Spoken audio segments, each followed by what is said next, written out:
بسم اللہ الرحمن الرحیم۔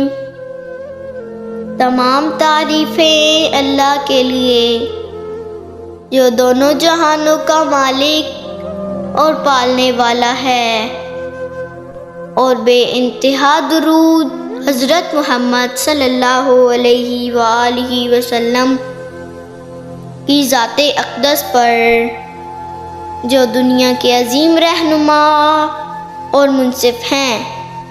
عبدالوہاب ثقفی نے خالد حذا سے باقی ماندہ سابقہ سند کے ساتھ روایت کی کہ انہوں نے بات کی کہ کسی ایسی چیز کے ذریعے سے نماز کے وقت کی علامت مقرر کریں جس کو لوگ پہچان لیا کریں۔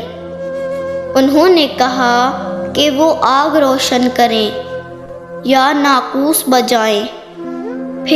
پھر بلال رضی اللہ تعالیٰ عنہ کو حکم دیا گیا کہ وہ دوہری اذان اور اقری اقامت کہیں۔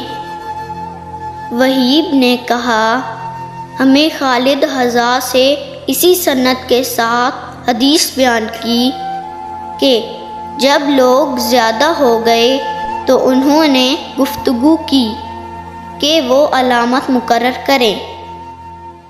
آگے ثقفی کی حدیث کے مانند ہے، فرق صرف اس قدر ہے کہ اس نے آگ روشن کریں کی جگہ آگ جلائیں کہا۔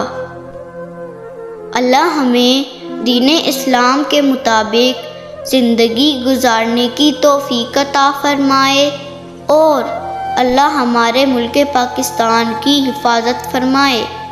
آمین۔ والسلام۔